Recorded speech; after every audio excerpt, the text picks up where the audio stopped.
When you're learning clutch control, go somewhere quiet. The quieter, the better. If there's plenty of space, that helps too, but no hills. You want to learn clutch control on the flat before you learn it on a hill. If you master it on the flat first, when you go to a hill, it will make more sense and it's more likely to be successful, so you're less likely to get that unhealthy fear of hills that many new drivers have when driving a manual car. Now it's time to learn the bite point of the clutch, also known as half clutch. And no surprise, it's about halfway up. If you're in gear and you lift the clutch up, when you get to about halfway, it can be higher, it can be lower, but it's usually around about halfway, the car will start to move. Then you've got to hold your foot there for a moment. When you're practicing this, have your supervisor looking out for traffic, because when you're trying to focus on learning something, you want to focus on that. If you're trying to worry about traffic as well, that's going to take your mind off of what you're trying to get good at, and therefore it's going to take you longer to get good at it. This is why you want to be somewhere very quiet, and your supervisor can look out for traffic and tell you to stop if someone's coming. Once you have found a suitable location and your supervisor is looking out for hazards, ready to tell you to stop, get the clutch down and select first gear. First gear is all the way left and forwards in just about all cars these days. Then take the parking brake off. This is a ratchet style parking brake, but you can get an electronic button. The car should not roll because you should not be on a hill. If you're on a hill, then you need to find somewhere else to practice this. Then set the gas. You want the revs to be between 1000 and 2000 RPM. If you don't have a rev counter or a tachometer, whatever you want to call this, then just try and get a nice gentle sound, something like this.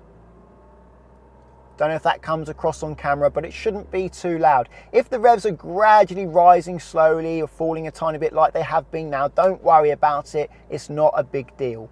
Now lift the clutch slowly, and when the car starts to move, hold the clutch steady. You only want it to move slowly, and hold the clutch for a couple of seconds, then clutch down and brake. Then repeat the process. So set some gas, lift the clutch slowly until the car starts to move, hold it steady when it's moving slowly for a couple of seconds, and then clutch down and brake to stop. And keep repeating this process until you move smoothly. The car should not be jerking forwards, and you shouldn't take too long finding the bite point.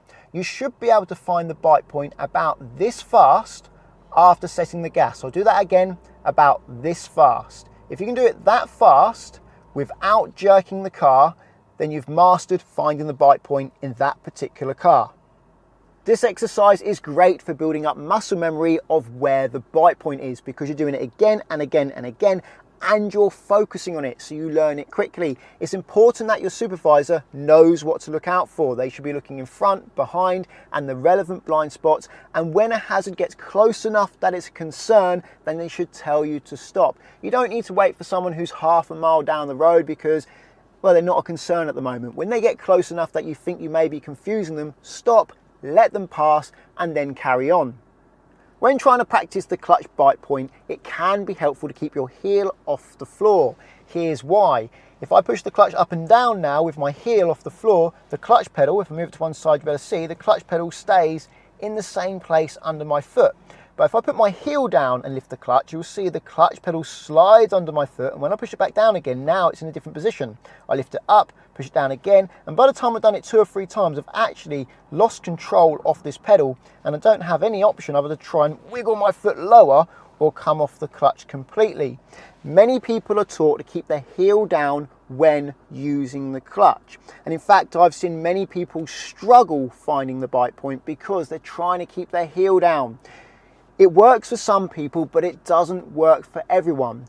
Do what works for you. Once you've mastered finding the bite point, the next step is to know when to come off the clutch fully. Do it too early, it's going to be jerky. Do it too late, you don't have as much control over the car.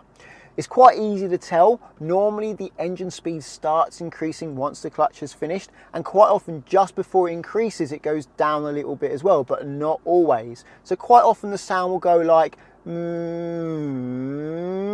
like that, then you know you can come off the clutch. I'll try and demonstrate that now. So clutch down, first gear, parking brake off, get some gas, find the bite point, no one's coming, hold the clutch steady, usually takes about 4 seconds, listen to the revs, you see they've dropped, and then they've started going up again, and I can come off the clutch. You may not have been able to hear the revs because I was talking, so I'll do that again, but you could probably see they dropped and then went back up again. So clutch down, braking to a stop, get some gas again, and this time I'll be quiet.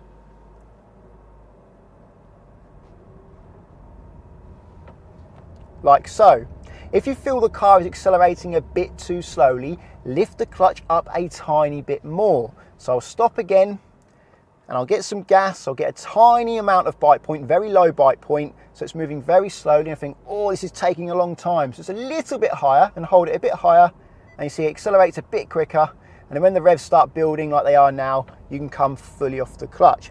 If you heard the parking sensors go off there, that's because there's quite long grass hanging out from the side here, and every so often it sets it off. They haven't cut this like they usually do. In fact, the whole of the UK at the moment seems to be very bushy on the roads. I think they've been told not to cut the verges so that the bees have more pollen, I guess, or nectar is what they want, isn't it?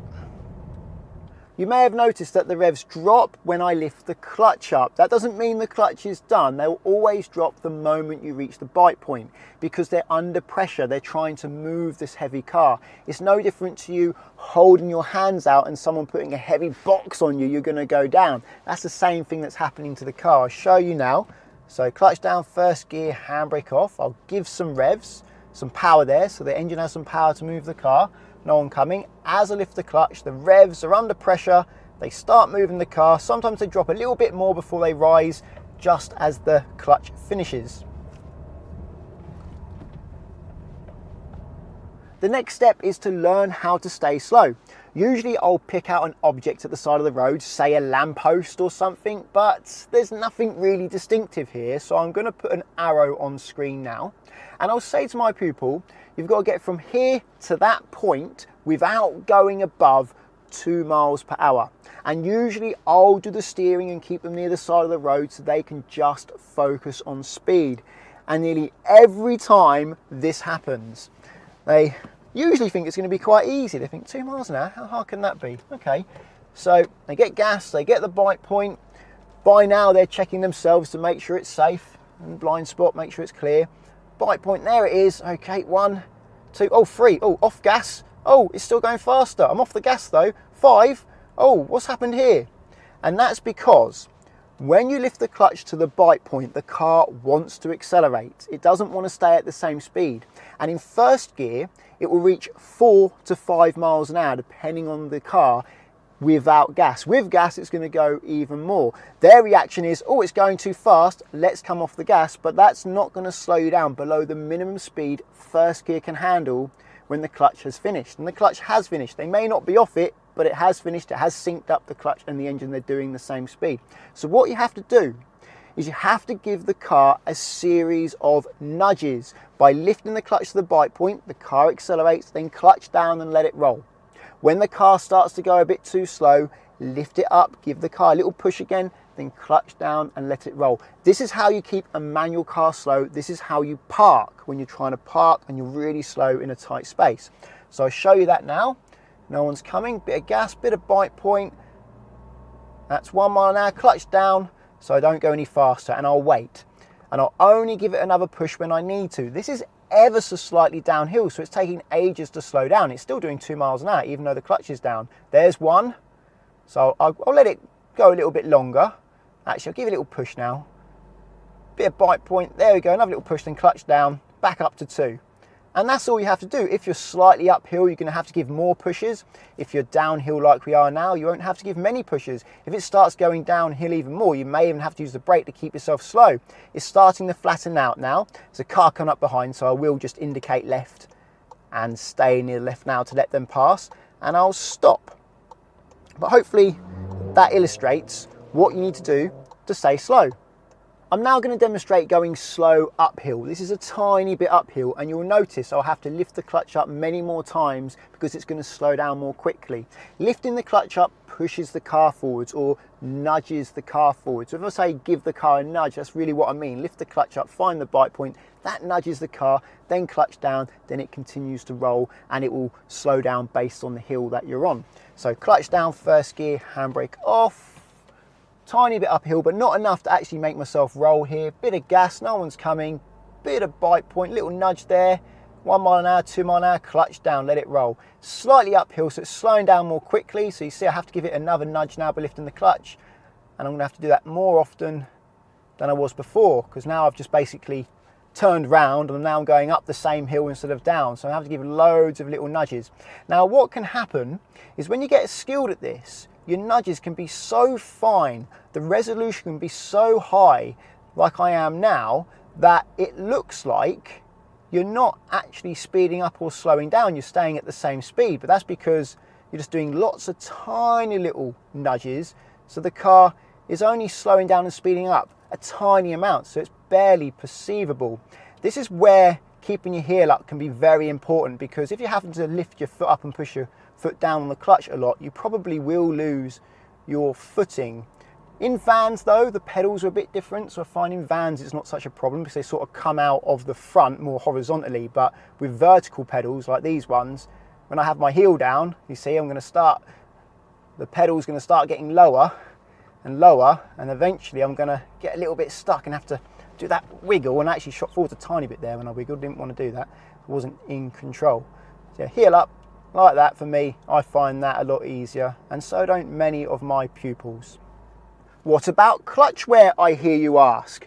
Well, if you're learning to use the clutch, you're going to cause more wear because you're using it for the sake of practice. It's getting more use. An experienced driver is only going to use that clutch as and when they need to. What you don't need to be worried about is holding the clutch at the bite point for a few seconds to let the wheels gradually catch up with the engine so you move away smoothly without sending a nasty jolt through the car, possibly causing more harmful damage to your transmission. This is not riding the clutch. This is using the clutch, and it's exactly what it's designed to do. I have a video all about riding the clutch though. I'll leave a link to it up there in the top right hand corner of your screen.